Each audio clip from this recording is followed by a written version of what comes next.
Development versus Burge, and the appellant is appearing for argument today. There's no brief filed, obviously, on behalf of Mr. Burge, because evidently there was no estate or whatever, so at this point, there's nothing to file. So you have 15 minutes. Our bailiff has indicated that both of you are wanting to argue or something. Yes, Your Honor, I'd like to argue for 10 minutes and reserve 5 minutes for my co-counsel. Okay, all right. And I would just ask you when you get up here to identify yourself and obviously who you represent, and then also we are recording it, and so we ask that people don't mention the names of any victims or any children. I'm not sure that this would be, there's going to be applicability here, but we like to say that all the time so that things just don't arise out of the blue. So you will have your full 15 minutes, and then you do 10 and he does 5. Okay? Thank you, Your Honor. May it please the court. Your Honors, one of the reasons that the trial court erred in vacating the judgment entry from June 21st of 22 was due to the law of the case doctrine. And I'd like to identify myself, Brian Smith, on behalf of the appellant, along with my co-counsel, Attorney Gerald Berger. I'd like to reserve 5 minutes for my co-counsel. Just clear for the record, he's not rebutting what you're saying, right? Yes, 5 minutes to argue for appellant. Okay, thank I'm you. used to saying rebuttal, but the error, one of the errors was due to the law of the case doctrine. The original judgment entry was a final appealable order under 2505.02. It disposed of all claims by the parties, and it gave the landlord possession of the premises, which makes it a final appealable order. This deprived Judge Williams or the trial court of jurisdiction to modify that order once it became final. And the error is compounded by the fact that this was done approximately 8 months after the original judgment entry. So how did it get from Judge Cable to Judge Williams? I was unable to determine that from the record. I believe that the case was originally assigned to Judge Cable, and then by assignment, it was passed to Judge Williams. She was there at the time precipitate at that point, or I don't. That just wasn't clear to me how it went from one judge to the other. I believe it was because it's a forcible entry detainer case, because I believe the case was originally heard by a magistrate. Judge Cable signed the original judgment entry, and I believe by that point, since it was an eviction case, that Judge Williams was the presiding judge over I was just going to say, the eviction. it was probably a situation where one was the signing judge that week, and when it came up again, a different judge was the signing judge for I believe that's the case, Your Honor. the evictions, yeah. Yes. And so this is a situation where Judge Williams looks at this case 8 months after, approximately 8 months after the original judgment entry, and vacates the court's final judgment. Well, wouldn't that judgment entry be void if that cause of action ceases to exist if the person is deceased? I mean, isn't that an appropriate order in that case? Not in this case, Your Honor, because the appellant properly complied with the service provisions under 1923.06. Well, how do you serve somebody who's deceased? Under the statute that applies here is 1923.06F, which it's a very specific statute that applies to a deceased mobile home park resident, which is the exact situation we have here. The appellant was required to make service upon the heirs of the decedent, which they did. They perfected service on both the mother and the sister of the decedent because they were as close as the appellant could determine the heirs at law. There was no.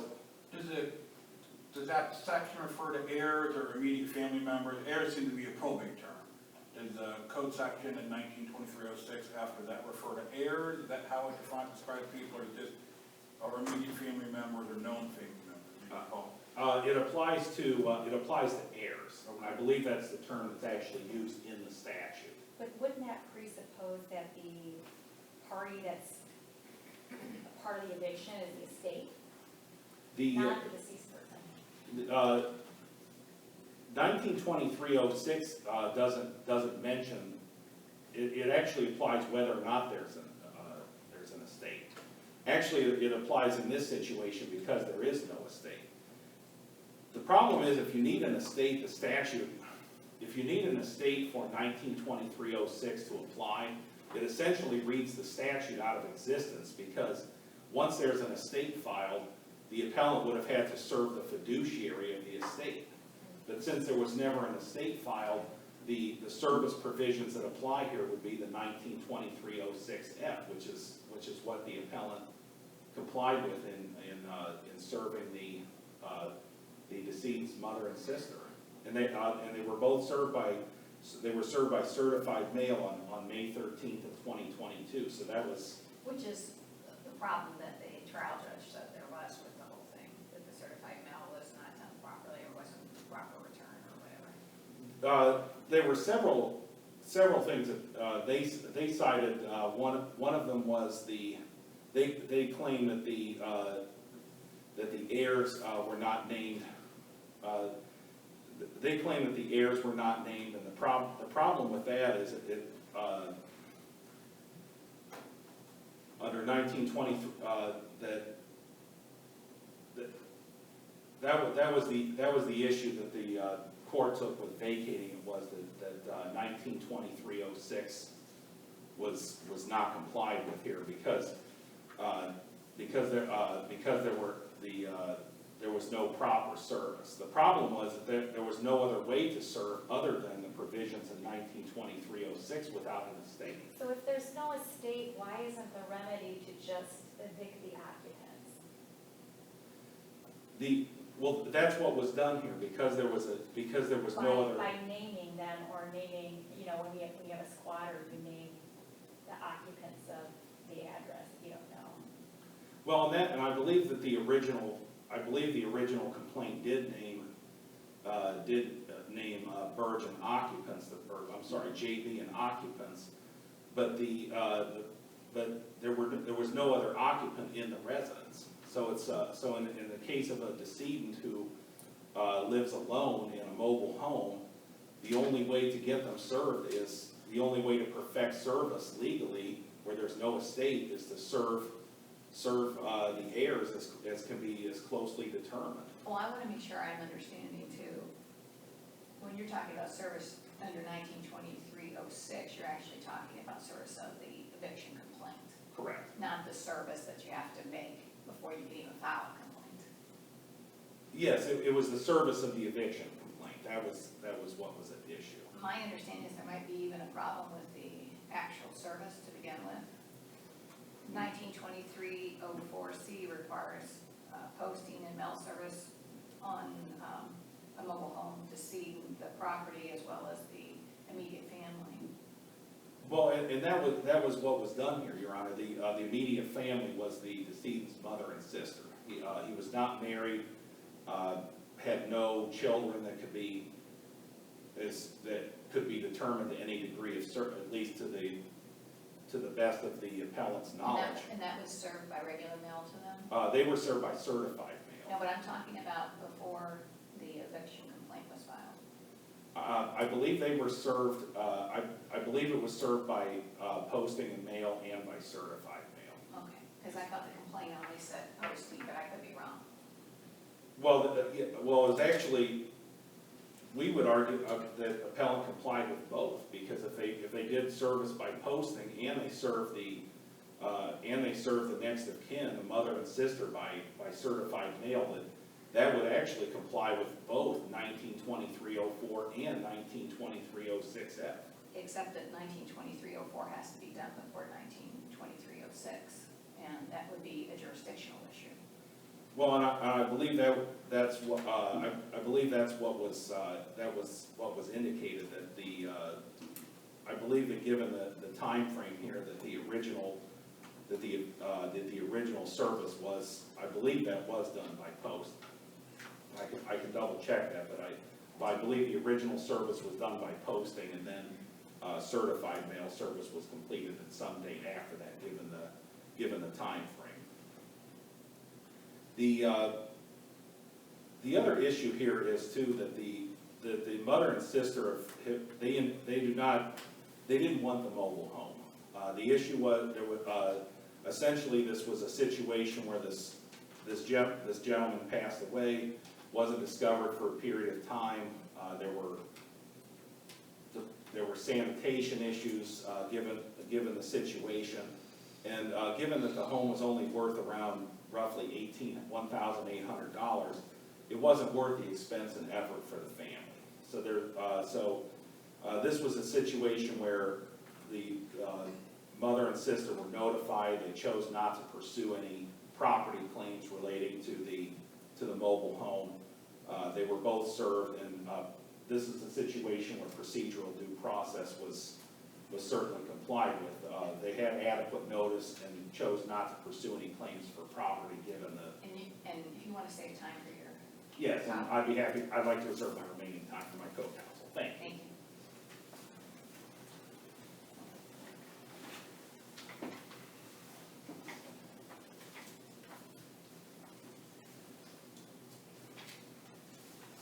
May it please the court, Gerald Burge, co-counsel on behalf of the appellant.